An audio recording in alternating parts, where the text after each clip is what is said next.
بسم الله الرحمن الرحيم وان ku salaamay daawade war degdeg ah oo xilligan aan ka helayo magaalada Baydhabo banaankeeda ciidankii koonfur galbeed ee sida tooska uga amar qaadanayay madaxweynihii hore ee koonfur galbeed Cabdicasiis Laftagareen ayaa la soo warinayaa in laga cabsi qabo inay weeraraan magaalada Baydhabo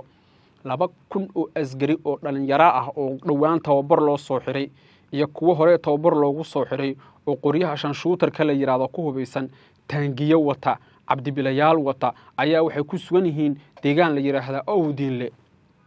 deegaankaasi hadaad ogtihiin waa deegaan u dhow magaalada Baydhabo markii Cabdicasiis Laftagareen uu magaalada ka baxay ciidankan banaanka magaalada uga baxeen oo waatood ogeedeen magaalada Baydhabo wax dagaal kama dhicin nimankan hadda qowleysatada ah ee magaalada qabsatay ee Mooryaanta ah waxay dadka ugu sheekeeyeen in ciidamadii koonfur galbeed ay isdhiibeen laakiin waa propaganda iyo wax aanan jirin ciidankaasi haday rabaan inay dagaalamaan wax yaran tusaale yaran ku siinaya tusaale kaba soo qaad ciidankii dawladda ee magaalada qabsaday iyo maleeshiyaadkii macawisleyda ee Mooryaanta ahaa waxay gaarayeen 1,500 askari ciidanka koonfur galbeed 2,300 oo askari oo hubeysan baa tuulada Owdiinle ku sugan bal isbarbardhig ku sameeya 1,500 askari iyo 2,300 askari isku mid maahan inay dagaalamaan bay waliba intay dagaalamaan baa maleeshiyaadka wax la dilay iyo wax la qabtay laga dhigay laakiin Cabdicasiis Laftagareen oo ah nin odaya muxtarima yaqaana duruufta ay ku nool yihiin dadka reer koonfur galbeed inay abaara jiraan maciishadu ay gaartay halkii ugu sareysay ayaa wuxuu garowsaday inuu tanaasulo horta dadka oranaya Cabdicasiis Laftagareen meeshu ka cararay waa wahaab yani waa kadaa'ibiin aan alla iyo rasuulkiisa aqoon Cabdicasiis Laftagareen wuu dagaalami karay una dagaalami lahaa laakiin shacabkiisa uu turay Xasan Sheekh Maxamuud oo 76 sano jir ah oo aan alla iyo rasuulkiisa aqoon iyo nin la yiraahdo Xasan Eelay oo dhimir ah iyo nin la yiraahdo wasiir madaxana furan oo sirdoon Turki ah iyo nin la yiraahdo gudoomiye aadan madoobe laakiin dadka shacabka ay yiraahdaan gudoomiye ansax baa waxay dadka ugu sheekeeyeen Laftagareen meesha waa laga ceeriyay nin haysta 4,000 oo ciidan oo 2,300 oo kamid ay diyaar yihiin inay dagaalamaan sidee magaalada looga ceeriyay bal adiga daawanaya su'aashaas ka jawaab ciidankan marka waxa la rabay waan waxa jirta la rabay marka in ciidamada lagu soo xirgeliyo warkayga si fiican u dhageysta saraakiisha ciidamada oo ah rag khibrad leh way diideen waxay yiraahdeen Mooryaanta iskugu tagtay Baydhabo ee maleeshiyaadka ah ee buuraha kaba laga soo abaabulay magaalada ka baxaan ciidamada sharciyeysan ee dawladda federaalka ah ee Soomaaliya saraakiishoodan la macaamilayna way ku saxan yihiin nin maleeshiyaad ah oo aan diiwaanka ciidamada dawladda ku jirin sidee ula macaamil bal adiga hadaad fiiri tusaale yar oo kale aan ku siinaya adigu maanta hadaad tiraahdid tusaale yar soo qaadana taliyaha ciidanka militariga Soomaaliya saraakiisha ku xigta haday dhahaan waxaan tageynaa jilib waxaan la soo macaamilaynaa kooxda al-shabaab macquul ma noqonaysa maya ragga buurha kaba qabsaday ee macawisleyda ah ee sida kooxda shabaab u dagaalami jiray rag lala macaamilo karo oo wada hadal lala furi karo ma ahan waa Mooryaan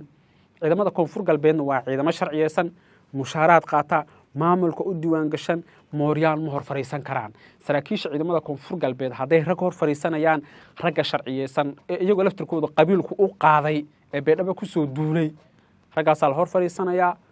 loo gardhiganayaa kadib ciidamadaas la soo gelinaya laakiin hadii ay diidaan taas ciidanka koonfur galbeed saacad walba waxay awoodaan inay weerar qaadaan ku darso hubka 80% waxa iska leh Cabdicasiis Laftagareen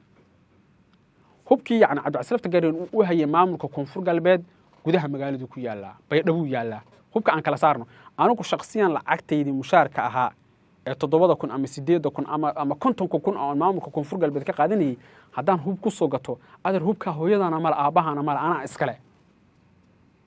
hubkaasi waa hub sharciya anigu aan leeyahay iguma qabsan kartid iskuma dagaali karno iskuma khilaafi karno nin xoolihiis waaye hadii aad u soo bireeritid inaad isoo weerartidna diinta iyo diinta islaamka ay siinaysa in iska kaaciliyo Nabi sallallahu alayhi wasallam wuxuu yiri qofka muslimka ah hadii caruurtiisa iyo haweenkiisa iyo hantidiisa lagu soo weeraro xaq buu u leeyahay inuu istifaaco aniga hantidayda tusaale telefoonkaas iyo waxyaabaha kale aan haysto hadaad maanta igu soo weerartid waan kula dagaalamaya sujuudan ka tooganaya marka ciidamada koonfur galbeed ee duleedka magaalada Baydhabo ku sugan waxa la leeyahay waan baa socota laakiin anu waxaan ku talinayaa shakhsiyan haddii tale la weydiinayo inaysan maleeshiyaad sida kooxda al-shabaab ah oo aan diiwaan gashaneen inaysan hor fadhiisan oo aysan la hadlin qodobka intaas baan uga baxayaa